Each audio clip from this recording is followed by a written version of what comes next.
Have any questions? Yeah. Do you run a double brood? So I do too. I think it's most common for people to do too. I do know a few beekeepers around the Hayes area, or at least one beekeeper around the Hayes area who has recently in the past few years switched to running triple beeps. I don't know what his philosophy is on that. I suppose they're storing more honey in there. I don't know how much he's harvesting if they're having to fill 3 boxes. I don't know what his philosophy is behind running the 3, but I have seen a few people running triple deeps for their brood chamber.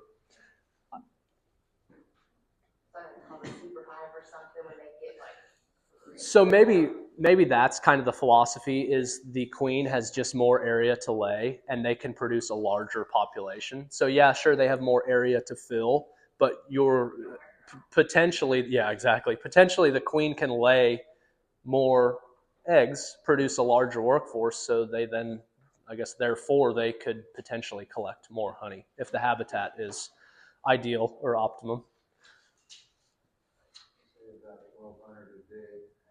1,200, oh, eggs. I actually had that printed out somewhere. I think I had a slide. I hid a bunch of these, getting it worked out, all the kinks. I was going to bore you guys with a bunch more graphs and data and things like that, but that's, sorry. That's actually from this book here. But it's kind of showing roughly what the queen is doing in terms of how many eggs she's laying a day. And again, it's really dependent upon the time of year. So in January, and again, I think this data is coming out of Oregon. So it's different where we are, no doubt in mind. But according to this data, and I could find where it comes from, in January, they're claiming the queen's laying, 300, and it just bumps up, and you get to March and April, and it just skyrockets. She's laying 1,500 eggs a day. I think I've even heard some numbers sometimes up close to 2,000, a ton of eggs, especially during that time of the year. But yeah, she definitely starts to back off as we get past the summer solstice, because they know winter's around the corner, and they don't need to have a bunch of mouths to feed. It's a balancing act. It's really fascinating to think about. Another just interesting kind of fun fact, and some of you might know this, but I don't know. I think it's right around the time of the first freeze, somewhere in here, all of the drone bees get kicked out of the hive. So all the males just get booted out. The reason for that being is they don't really do anything besides reproduce or go out and search for queens to mate with. So they're definitely important. It's not like they don't serve any purpose, but the colony looks at that as a waste of resources. The mating season's over. You guys are just going to stick around in here and eat our food. Yeah, so get out. So they say right around the time, I think, of that first frost or freeze, if you go and look at the front of some of your hives, you might have 1,000 males that are just laying there froze. So what's really fascinating, too, to think about honeybees is like the aspect of a superorganism. So these colonies, I don't know if you guys have ever heard that term, but it's like all of the, can you help me with that, Annie? You know what I'm talking about. All of the parts adding up to be one. It's almost like the hive could be looked at as an organism itself. It's just really fascinating. I don't know. I didn't do a very good job of explaining that, but yeah. I was wondering about the bottom board. Mm-hmm. In the summertime, can you run a screen instead to keep the hive cooler?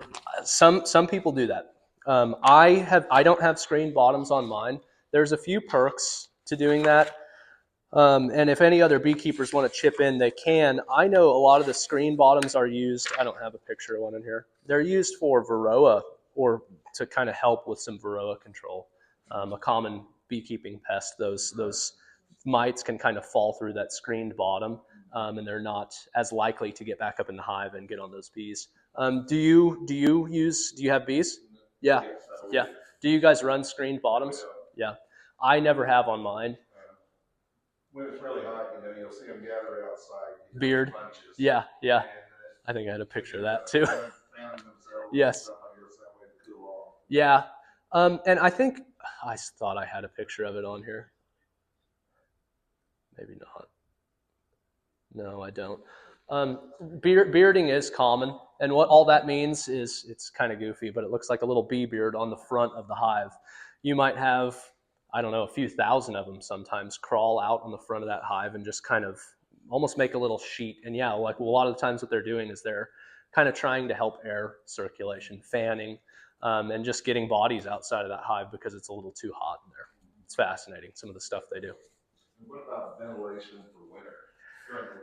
So, I mean, that's a super important topic. I think I've seen some individuals claim that hives are more, and everything's so dependent upon where you are in the country because Kansas is so different than many of these other places.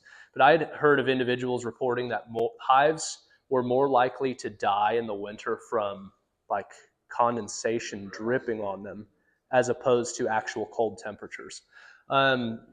And maybe, again, some of you beekeepers can help me with this, but there's something with the orientation of the inner cover. I think it's kind of, have you ever heard of pan up versus pan down?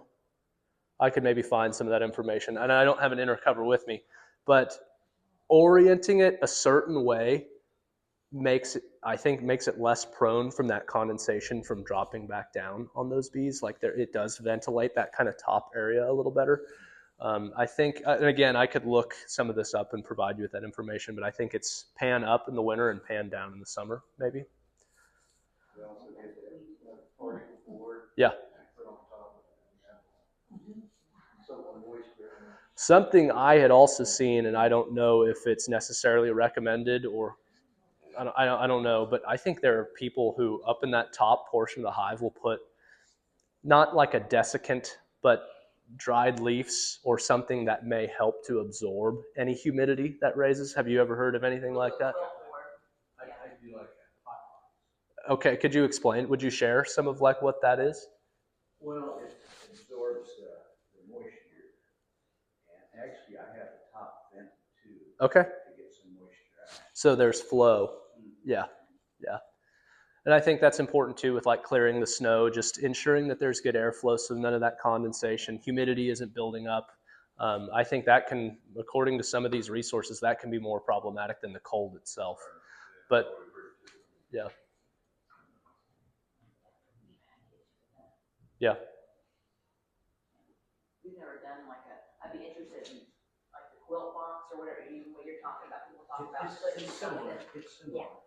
I mean, the quilt box, you have shavings that you take out, Right. and you've got vents on the inside that dry out. Shade. Like this hot box is more, well, it's a material also that absorbs. That's the fun thing too, and I think that's why it's important to for beekeepers to be well connected, is because we all do things differently, and beekeepers tend to be an innovative bunch of people, and their brains are wired different, and in a good way. Go ahead. There's a beekeeping hacks group on Facebook. So you join the beekeeping, if you're interested, you join beekeeping groups and you figure out really fast which ones are friendly to people who don't know anything and who are just a little snooty and rude. Yeah. There's a really neat beekeeping hacks, and that's what it's called on Facebook. Sure. That I joined, and it's pretty cool. Yeah. The things, hey, this has worked for me. Right. This is how I did it. And you're like, oh, and I'm all over the place, but Definitely. there's Kansas beekeepers, and it's nice to know a bunch of beekeepers. Yeah. You can also be like, oh, why do you do? Yes. Why do you manage the way you do because of this? And I call it beekeeping ethics. It might be a little only because why do you do what you do? Sure. So anyhow, but yeah, it's pretty neat. That's kind of also why I plugged that Kansas Honey Producers Association. It's just an option. It's an entity, where you can get involved with other beekeepers and just bounce things off of them. I do think they're having their spring. I don't know if they have one conference a year. They're having their conference here pretty quick in Salina too. I think it's March 7th and 8th, maybe, if you guys are interested. Thank you, guys. Thank you. Yes. And is there any way of attracting a swarm? Of what? Making a swarm? Like attracting them? Attracting, yeah. They do. So they actually, and they might be in this, they sell lures. I don't know. I don't have much hands-on experience in how well they work. I do know a guy out of Hayes who he has a box. I was on a jog. I was jogging, trying to work out Yeah. along a little draw. I know.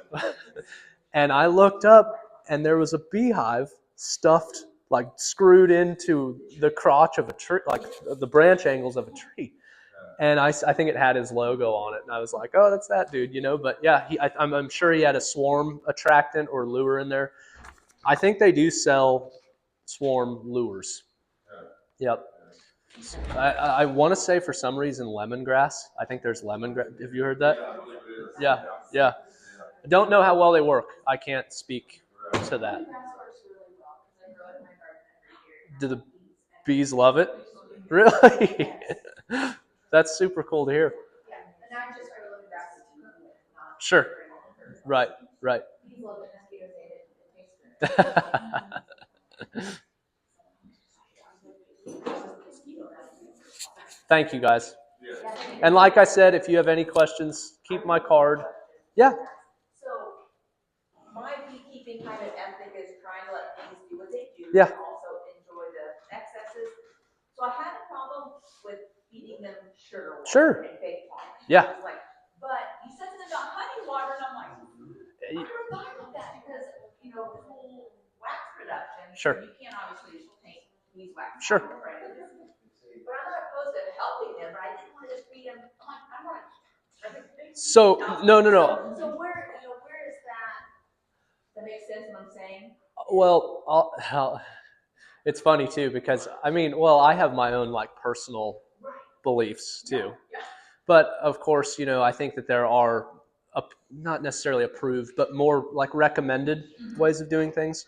I kind of I see what you mean about not wanting to just pump like. Yeah. It's not healthy for us to eat. Why would it be healthy for the bees to eat? Yeah, I don't know. I mean, if you could get your hands, it would be more expensive, but you can always feed them honey. So if you ever, I think, and maybe some of you other experienced beekeepers in here could chip in. Some people will save frames of honey, like brood frames, deep frames, not super frames, to where, say you're starting a new colony, I think they keep them in the freezer a lot is the recommended way to do it. But pull that honey frame out and plop it in one of your new colonies that does need food. If you're trying to avoid just normal granulated sugar and water, the syrup. I understand your point though. I know, it's one of those kind of, I'm not sure. Yeah. I want them to be healthy and get the food they're supposed to have. Sure. And so, we save excess honey, and I'm not opposed to giving them back some of that honey. Sure. But it's Sure. we try to leave them enough food. Well, and I don't know what the pollen substitutes are made out of. It's gross, and I don't know what it is. I'm just saying I haven't looked into it a lot. I don't know what. a little bit more, but it just, my thing is there's always a balance, and it's personal, whatever you do personally, it's okay, but it's like trying to leave them what they've gathered Yes. enough of, Yes. and not taking all their resources Well, and feeding things.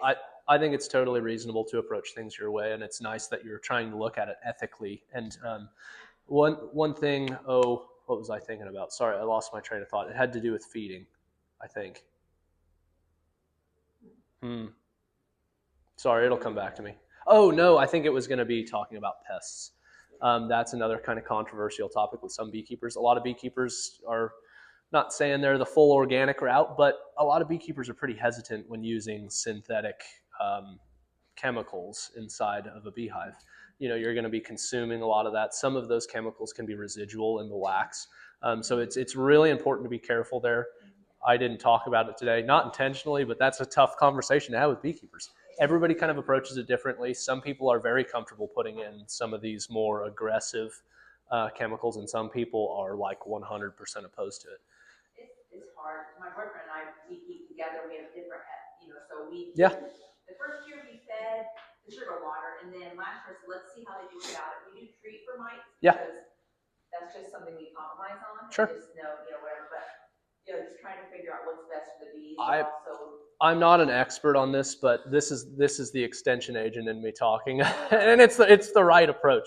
But following some sort of IPM approach is going to be the best way of dealing with it. So of course you want to focus on like monitoring the most probably, and then beginning with your cultural controls and kind of more mechanical controls, and really not utilizing chemicals unless some of those pests cross what we would probably consider like a threshold that would maybe warrant using some of those chemicals. But I think, if a beekeeper was really on top of some of these things at the bottom, in an ideal world, you wouldn't necessarily, or very infrequently, would you have to utilize some of those chemical options. I think some of those is, I've been to presentations, I love going to even beginner beekeeping presentations to see what information's out there. Yeah. Because I've been to presentations and they say, if you don't treat your bees, Yeah. you will lose your Yeah. hive.